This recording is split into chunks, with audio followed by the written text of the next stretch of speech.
1956, el principio de 56. Y lo que se me hace muy interesante es que son personalidades que ni les interesaba hacer una carrera de teatro, ni venían de teatro, y llegan a transformar el teatro mexicano. De una manera no explícita, pero que ahí se puede comprobar por lo que sucedió. Todos, empezando por Octavio Paz, tenían ganas de hacer teatro, pero no de la manera en que se hacía, sino descubrir cómo podían hacerlo ellos, no sujetos a una preceptiva, sino abiertos por su deseo a la experiencia de teatro y para averiguar cómo es el teatro haciéndolo. Yo creo que esa fue, digamos, o por lo menos así lo veo ahora con esta distancia, lo común de toda esta reunión, aunque por fuera pudiera parecer completamente heterogénea y no conciliable.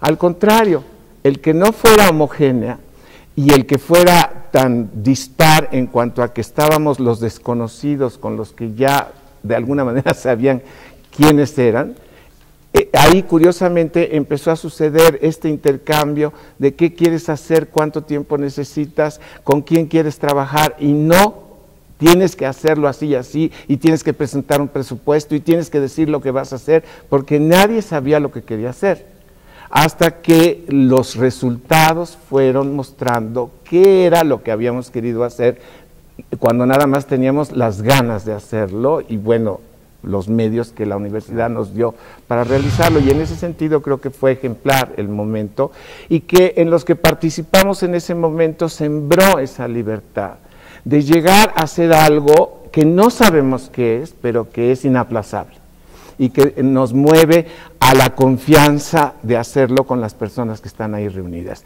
Y lo asombroso fue que ellos nos confiaron en nosotros. Bueno, básicamente y primero que nadie en Héctor Mendoza, que se mereció esa confianza, porque haciendo y encargándose del primer programa mientras Octavio terminaba de escribir su obra, abrió las puertas de esa libertad escénica que desde entonces todo el mundo ha ejercido.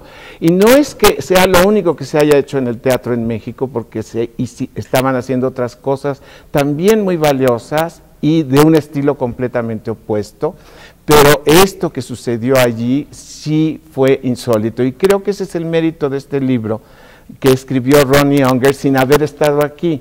Años después de que todo esto sucedió, vino a entrevistarnos a todos, y con todos los testimonios que reunió, se los llevó a su universidad, a Estados Unidos, elaboró una tesis para su graduación, y finalmente la publicó en forma de libro en inglés, pero como lo fuimos comprobando, el libro es de tal seriedad y excelencia que realmente resulta asombroso pensar que no se publicó en español y con la excelencia con que está publicado ahora, hasta después de medio siglo.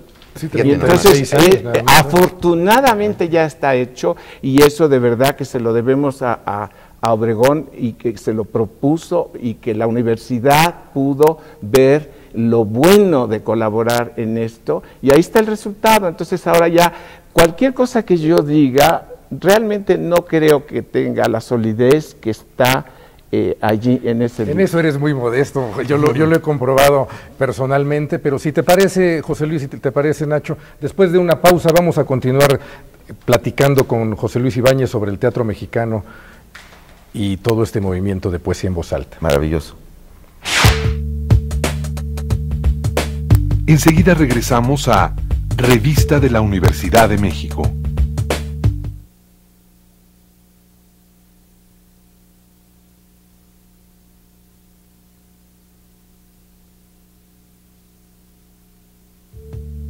Continuamos en Revista de la Universidad de México.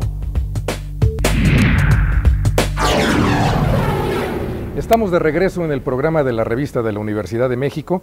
Los invitamos a que veamos un reportaje gráfico sobre la obra de Pablo Amor, para después continuar charlando con el director de escena y maestro, José Luis Ibáñez.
José Luis, realmente es un privilegio estar contigo aquí en el programa y platicar de este suceso tan particular como fue Poesía en Voz Alta, porque fíjate que a mí me parece que ya los datos, los sucesos específicos, pues son parte de algo que está en el inconsciente colectivo de todos los que amamos el teatro, que amamos la poesía.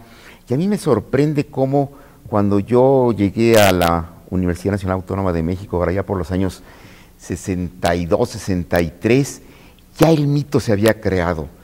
Todo lo que significó para el teatro mexicano, para la Universidad Nacional Autónoma de México, para el teatro universitario mismo, este suceso que lo que me sorprende es efectivamente la naturalidad con la que se dio.